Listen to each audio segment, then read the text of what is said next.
Welcome to this latest edition of the Real Deal podcast. I'm your Cyril, Gerald-Quinn, discussing the world of sports and pop culture. As always, we will be streaming this. We are not streaming live on YouTube. I will be putting this podcast on my YouTube channel as well as other various platforms. Happy to be with you as we continue our series of best of the Bulls championship years. Michael Jordan, with the whole Jordan documentary. We'll have a show. We're going to do a podcast on that in a couple soon as well. So be on the lookout for that. But we'll look back on a game that the Bulls actually did not win in the playoffs, and a game that I don't feel like gets talked enough when it comes to the Jordan legacy and when it comes to Michael Jordan's playoff career.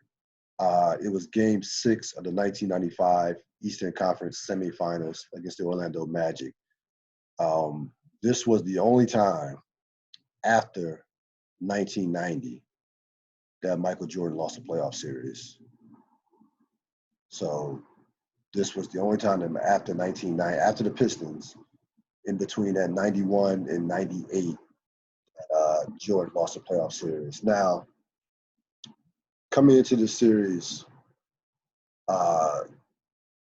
you know a little bit of the backstory as far as Jordan did not play that entire season. He came back in March, late March of that, I believe it was March 25th, 1995, or March 19th, 1995. He came back late in the season, talking about roughly with less than a month left in the season. The Bulls made a late run to get in the playoffs, to get a higher seed in the playoffs. They end up being, they end up facing off against Charlotte in the first round, took them out, and they faced a Orlando Magic team that was coming in with the best record in the Eastern Conference, number one seed. Now, Jordan that season averaged about 27 points a game. It was about 27, 7, and 6. Didn't shoot the ball particularly well, but he was back, and it was Michael Jordan. So everybody coming into that series thought that, despite the fact that Orlando probably had more talent, was younger, that the Bulls were going to win that series. That Orlando wasn't quite ready for that level of basketball. Like, Orlando wasn't quite ready for Michael Jordan in particular. And you remember Orlando came into that series taking out Boston in 4 games, which ended up being a tough series. They lost game 1. They lost game 2 at home, but ended up winning games 3 and 4 at Boston. Matter of fact, closed out the Boston Garden. That was the last game of the Boston Garden, that game 4 back in 95. Orlando was a big team. I mean, physically, Orlando, you're talking about Penny Hardaway, 6'7", Nick Anderson, 6'6", Horace Grant, 6'10", Dennis Scott, 6'8", and of course Shaquille O'Neal, 7'1", and 300 pounds of all muscle. Even come off the bench, Brian Shaw, 6'6", Anthony Boyd, Donald Wood, all those guys were 6'6", 6'8", and above. They were a team that liked to get up and down the floor. They were a team that could shoot the 3. Really, and think about that era. They were not a team that was like a ground and pound, played the game in the 80s and early 90s. They played the game in terms of scoring wise. They were putting up about 110 a game that year. And they were a team that was they were an offensive led team. Who was middle of the pack defensively. But this was a team that everybody had their eyes on. They had 2 of the top, at that time, probably 2 of the top 5 players in the league. Hardaway and O'Neal were both all NBA.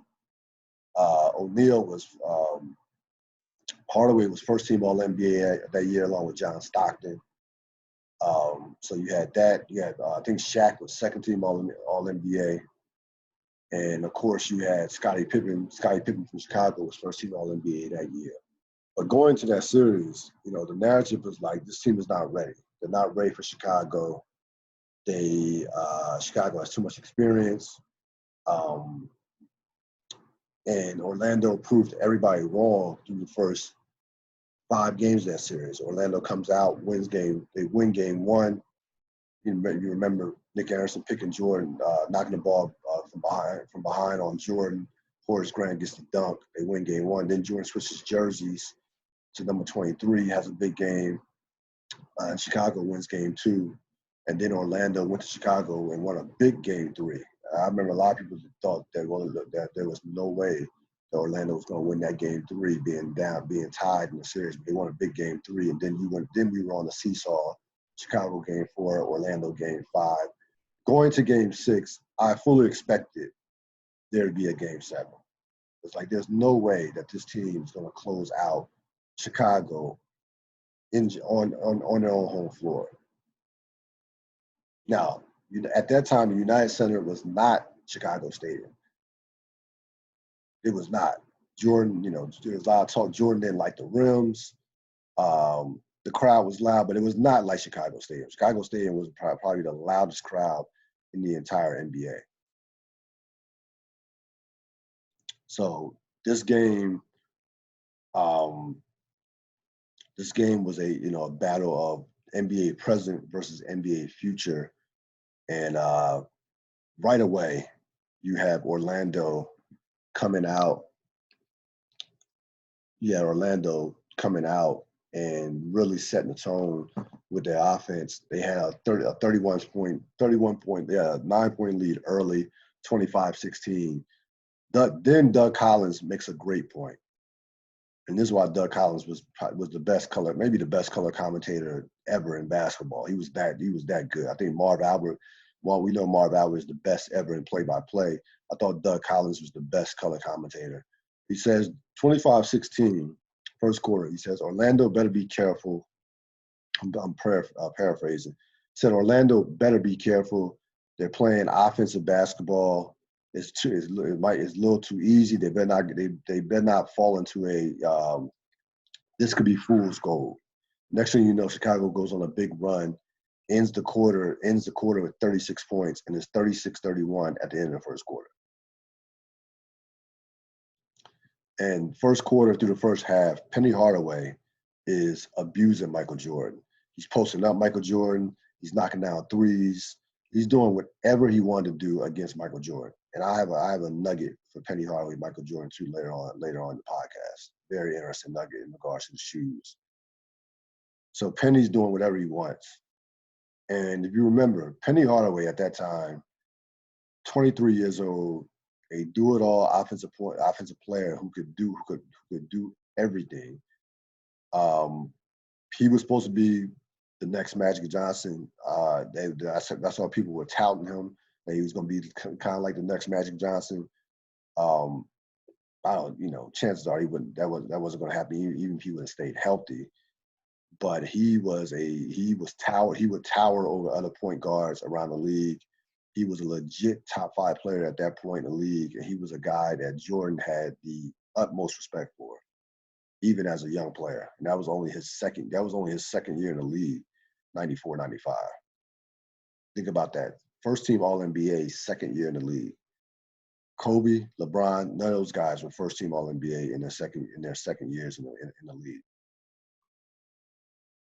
So he was a major problem for Chicago in that first half. Kukoc and Pippen had big halves. Kukoc had an up and down series.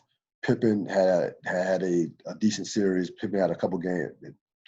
The games where the Bulls would lose in that series, Pippen was bad. The games the Bulls would win, Pippen was good. So it was basically that he was kind of like the barometer of that series, up to that point. So the game is, a relatively fast-paced game, even for that time period. You're talking about 1995. You're still having now at this point, scores are starting to pick up around the league. No longer are you getting these all getting 81, 75 type games, depending on who was playing. I mean, the Knicks and the Heat were still playing that smash mouth basketball where they were struggling to score to crack 90, but the game was starting to loosen up somewhat in terms of scoring. And Orlando was one of the reasons for that in terms of their style of play. So you could tell that the size of Orlando was giving Chicago all types of problems in the first half. In the first half, Hardaway, Scott was knocking down threes. Shaq came into this game with the flu, but with a bad cold, and you could tell the first half he was pretty good, not quite as active, but he was still effective, but you could tell that he was nowhere near 100%.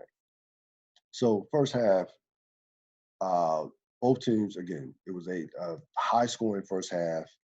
You have, 67, it's 36-31 after the first quarter, and a high scoring, you had a high scoring first half. And Doug Collins mentioned something during the game in the first quarter in particular about Chicago pacing itself, which I found interesting from the standpoint of, I didn't even think teams did that back then as far as pacing themselves defensively. And it would come up big in over the latter part of this game. It was a relatively nip and tuck game for the most part. Now we get to the second half and we get to the fourth quarter. Hardaway was awful in the fourth quarter. Hardaway was awful. I mean, he and Orlando, in the beginning of this fourth quarter, looked like they looked like a team they had a deer in headlights. I mean, they were turning over the ball left and right. It got to a point where it got so bad that Hardaway actually got benched in that fourth quarter. And after the game, he would say that, you know what, I just didn't have it. It was the right move, which, is a rarity, and definitely you wouldn't see that in 2020, a star player get benched, then after the game say that the coach made the right move. But Brian Hill, to his credit, made the right move. He takes Hardaway out. Horace Grant dislocates his finger, so he doesn't play a lot in the fourth quarter. The Bulls turn up their vintage pressure. Jordan was all over the place defensively. In that fourth quarter. Now for the game, he had 4 steals and 4 blocks. He spearheaded that fourth quarter run in the beginning with his defense almost single-handedly. I mean, going full court pressing, forcing turnovers left and right, just all over the place. And that ended up hurting him later down the road later on in the game.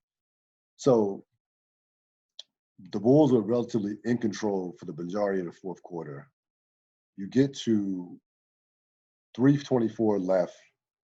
It's 104 to 90. It's 102 to 94 with 3:24 left. Then we get to 3 minutes. Then the Bulls had the ball up 8 with 3 minutes in the game. Okay, at 102-94. The Bulls would not score another point. This run happened so fast that I had to rewatch it again because what just happened? Magic get a couple threes. The Bulls have some sloppy turnovers. Jordan was awful in terms of handling the ball. He did not shoot the ball well. He didn't play well in this game. Offensively, he did not play well in this game. He missed a number he missed layups. He missed short shots. He got caught in between at times, getting caught in the air and trying to make plays. Jordan was not good in this game. Now, again, he had his moments defensively, but that fourth quarter was a disaster for Jordan. I mean, he shot an air ball. He had a key turnover down the stretch. Now, he did make a pass to Luke Longley when they were down by 1. When they were only up by 1, they were up 102 to 101. They were down 103 to 102, down by 1, with roughly about 30 seconds left. He throws the ball into Longley, and Longley I don't know how, airballs a layup. And they kept making excuses saying, Bob Neal and Doug Collins were on the broadcast saying somebody must have hit it from behind. No one touched that ball. He just airballed the layup. And Luke Longley had 7 feet, 7'1", 7'1". He should have. I mean, it should have been a dunk. That was Chicago's last gasp. And the next thing you know, the game was over. And the Orlando Magic were doing something that hadn't been done since 1990, and that was defeat the Chicago Bulls in a playoff series. It was very eerie to watch Michael Jordan walk off the floor in defeat. It was like you could hear a pin drop in that stadium, in that arena. Jordan was gassed in the last 5 minutes of the fourth quarter. Hands on his knees. He had no legs whatsoever. And he only played, and again, keep in mind, he got a rest towards the latter part of the third quarter. And he only played 39 minutes in this game. Didn't play 45, didn't play 48. You remember, I did a podcast last week with the Lakers games, game 5. He played all 48 minutes and guarded Magic Johnson. And that was 4 years earlier. It was 91, this is 95. So, that was only 4 years earlier.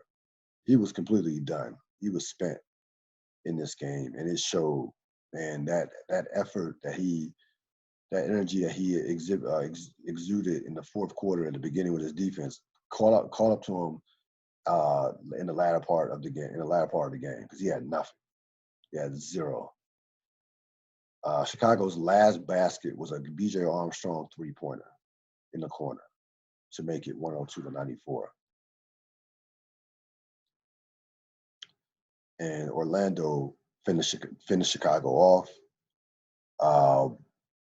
Nick Anderson made some big shots down the stretch. Yeah, Shaquille O'Neal was all over the place on the defensive boards.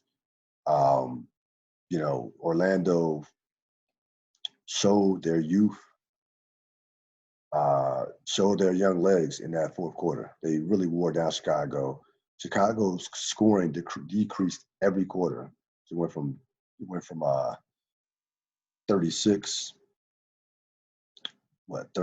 to 20, 36, 22, 22, 19. I believe that was their lines.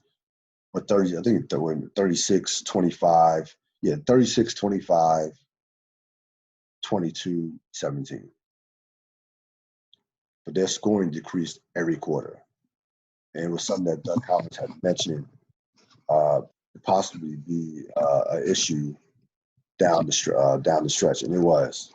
Pippen had a huge game, 26 points, 12 rebounds, 6 assists. Jordan went for 24.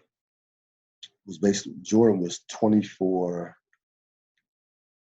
points, 9 rebounds, 7 assists, 4 blocks and 4 steals, but he had 6 turnovers and 5 personal foul calls. When's the last time you seen Michael Jordan get 5 fouls called on him? And I think the thing that took energy out was, number one, first half, kind of what, he had to guard Penny Hardaway. Was guarding Penny Hardaway a lot in the first half. Again, you're talking about Hardaway was a good, was 6'7", would post up, move without the ball.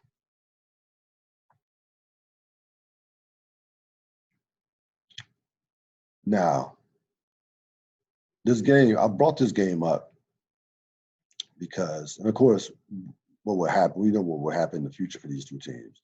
Chicago would rebound, win the next 3 championships. Orlando would defeat Indiana in 7 games and lose and get swept by Houston in the finals. But I bring up this game. This is an important game because Jordan failed. And, you hear all the time, well, if the Bulls, maybe if Jordan wouldn't have retired for 2 years, the Bulls could have won 8 straight championships. And, people are trying to knock Hakeem Olajuwon. Well, he did 2 years he won 2 championships years without Jordan. He won 2 championships in 1 year without Jordan. Jordan did not play in the 94 playoffs. Jordan played in the 95 playoffs. This loss counted. And I think it's good. I think now we just need to stop making it. We need to stop dismissing this loss. Okay. You had Scottie Pippen. You had B.J. Armstrong. You had John Paxson. You had, they had a excellent team. Now, did they miss Horace Grant? Sure. Did they miss Bill Cartwright presence in the middle defensively? Sure.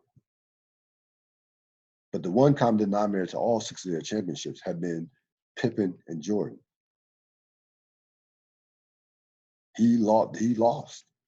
It's just that simple.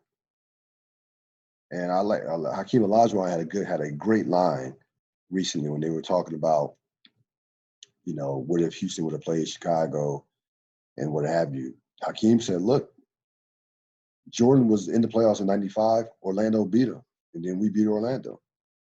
Plain and simple. Because revisionist history will tell you that it will make it seem like as if Jordan didn't even play in the playoffs in '95. No, he played, and they got beat. It's just that simple. And he was bad in that fourth quarter. And I think it was just a weird series. Jordan for this series averaged 31 a game. He had some big games in the series. Had a big game 2, had an excellent game 3. Played well in games 3 and 4, for that matter. But they ran to a team that was younger, and they ran to a team that frankly had no fear of them. Orlando was not scared of Chicago, which makes what happened the following year, that perplexing in regards to how Chicago just took them apart. No Chicago was focused and motivated, but Orlando, should have been that much more focused and angry that they got swept in the finals. But I know a lot of people make excuses for Chicago. Well, Jordan wasn't Jordan. Well, he came back when he wanted to come back. He came back, and that's another untold story. He came back late March. Why did he come back? Why did he come back so late? Why not? Why didn't he come back in October? You go to training camp. Let's come back early in the season, so you have his legs under him. Because clearly he was done in the fourth quarter of that game 6. He was done. Physically, he was shot. He was, physically done. And this wasn't 35, 36-year-old Michael Jordan. This is 32-year-old. He's still in his physical prime at 32.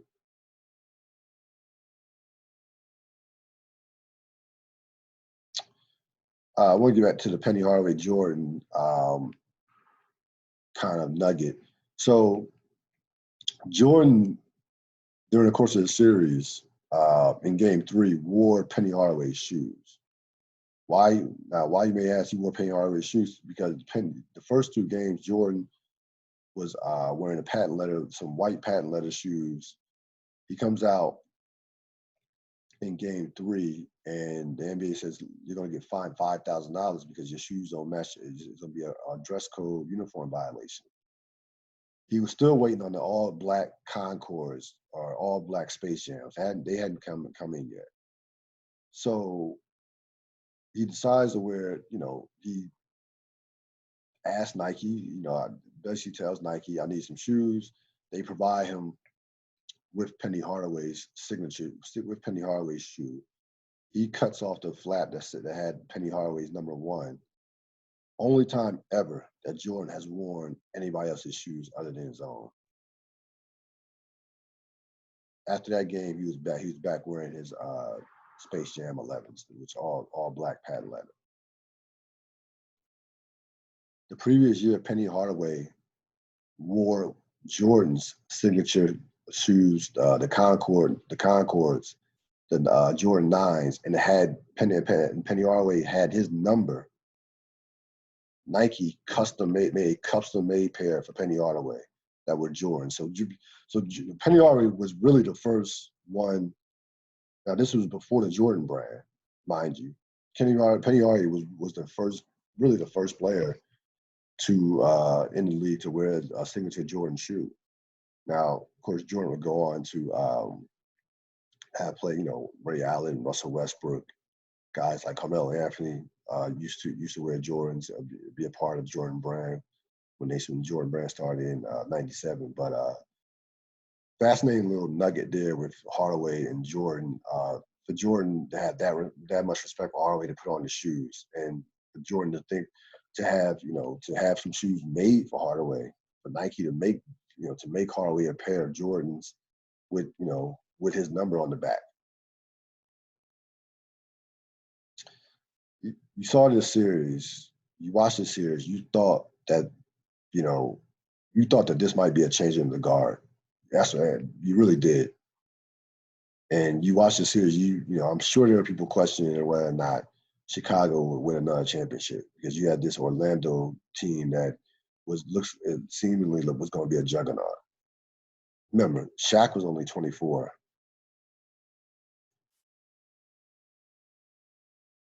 Well, Hardaway was 22. Shaq might only have been 23 at that time.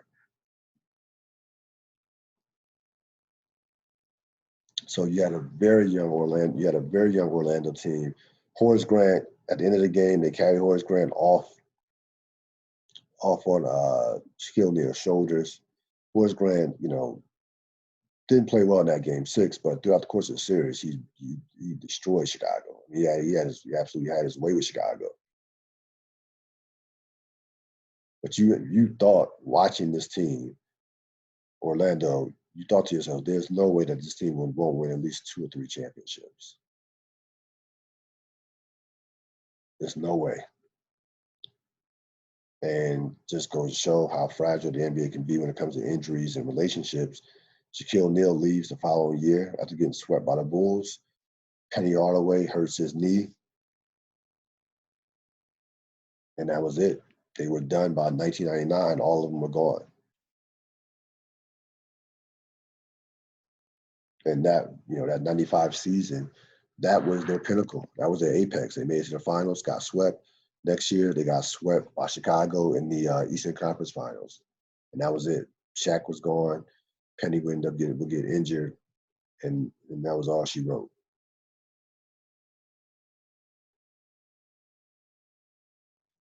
But don't let anyone tell you that Jordan never lost after Detroit, because he did.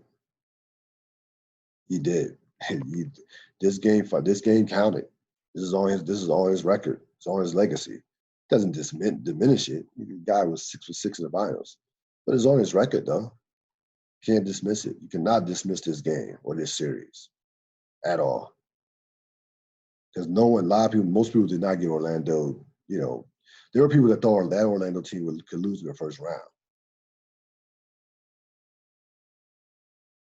Remember, Orlando comes into that series at the end of the regular season with 39-2 at home, 18-23 on the road. So they were a horrible road team. They had gotten swept the previous year by Indiana. So they had a lot to prove. And even a Michael Jordan who wasn't with the team Chicago the entire season, even that Michael Jordan was going to be the favorite against this Orlando team.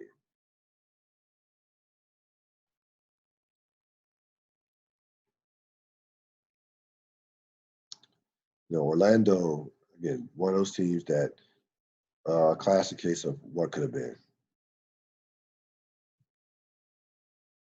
I never was a Brian Hill fan. I wonder what Orlando would have looked like if Chuck Daly could have got there sooner, with Hardaway and Shaquille O'Neal as top players. I wonder what type of job he could have did with that team.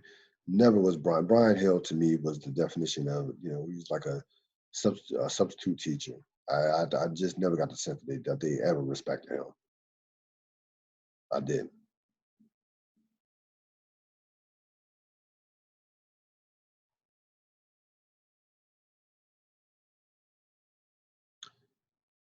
So again, we know what Chicago would do the next 3 years. When you hear some of the talk during this game, that's the one thing about watching these games, hearing the announcers and hear give you nuggets of jewels. Like the idea that Michael Jordan did not like the rims and shot miserably on one part of the gym was comical. They were like, Michael hates these rims. They're awfully tight. And Doug Collins like, I wonder if it's a mental thing at this point. Think about this. They're talking about Michael Jordan. They're talking about some rims being in Michael Jordan's head or how tight the rims are. It's not Chicago Stadium.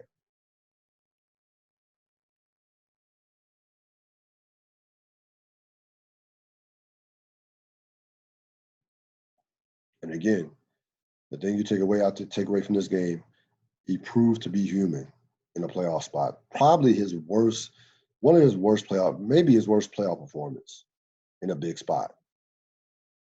In a big spot, maybe his worst playoff performance when you think about it.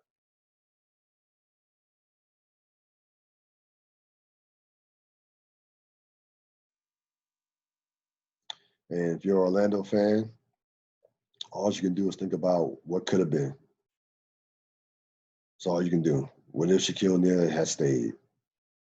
Even if Hardaway gets hurt, you can easily build a team around Shaquille O'Neal. It's not hard to build around Shaquille O'Neal.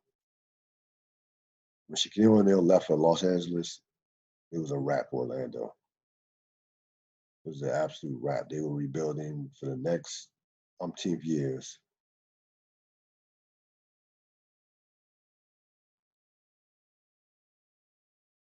Again, fascinating series to watch. Strange game with the ebbs and flows, high scoring first half. Then it turned into a street fight in the second half, especially in that fourth quarter. Teams just couldn't, had a hard time, running their offense in the fourth quarter. Again, the Magic they had so much size that jumped out of just how physically imposing that team was for a team that wasn't the most physical team by any stretch of imagination, but just the size and athleticism of that team.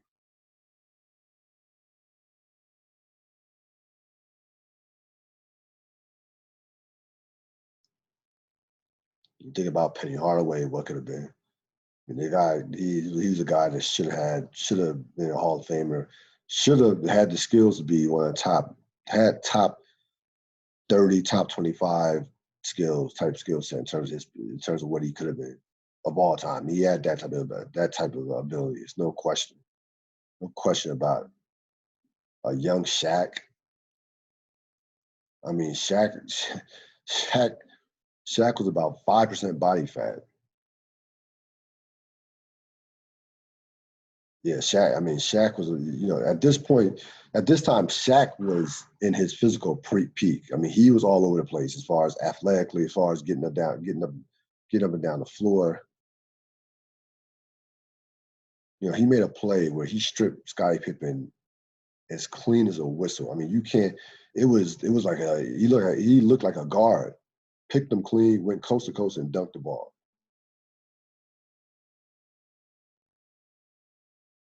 And this game goes to show you how important. Everybody talks about Jordan being in the right shape the following year and working hard and getting this game right. I looked at these roster. It was a lot of players that were on this 94, 95 roster that were on the 72 win team with one major addition. That, of course, was Dennis Rodman. Now, I know they added like Scott Burrell.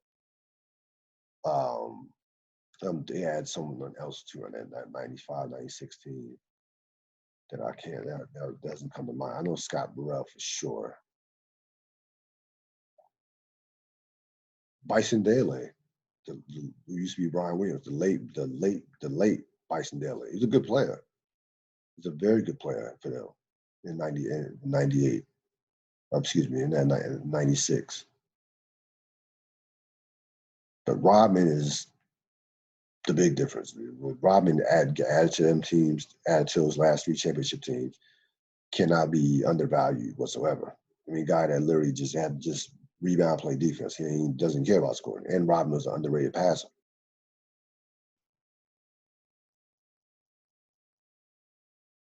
Again, to cite us a clinching game. You had Bob Neal, Doug Collins.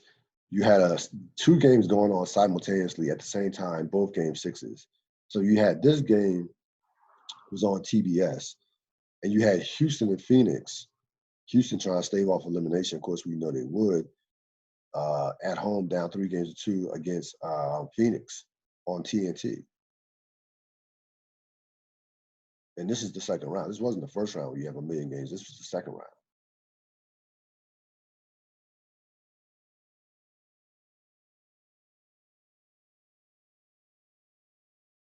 So, excellent, good game. One of the few times you ever saw Michael Jordan walk off the floor in defeat would be the last time you saw Michael Jordan walk off the floor in defeat. And next thing you know, the Bulls would go on, win 3 more championships. I definitely recommend watching this game if you're a basketball fan. You know, you're quarantined, you want some older action. This was, watching these two teams play, the size, the level. Think about the talent that was on the floor. When you have Pippen, Jordan, Pippen, Shaquille O'Neal. Those are probably 3 of the top 25 players of all time. And Penny Hardaway, a guy who, not for the injuries, could have been a top 25, top 30 player of all time if it wasn't for the injuries. You have 4 all NBA caliber players on the floor at one time.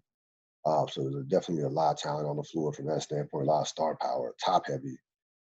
And the Bulls took a rare loss. And I think that, the history of the Bulls cannot be told without mentioning this game. The history of Michael Jordan's era, his tenure with the Bulls, cannot be told without this game. And I want to see this game be mentioned on the Michael Jordan documentary. I really do. Because he was horrible in the fourth quarter of that game. He was dreadful. And no one, and it's not just the Jordan stands. I'm talking about sports basketball people in general don't talk about this series or don't talk about this game at all, barely, as it never happened. It happened. It happened for sure. That's going to wrap it up for this latest edition of the Real Deal podcast. As we look back at Bulls classics. Not always going to be a win. Last week was what, game 5 of the NBA Finals. Next week, who knows what I'll come back with. You just done. Stay tuned. You just never know. That's going to wrap it up. Have a great rest of your day. I'm out.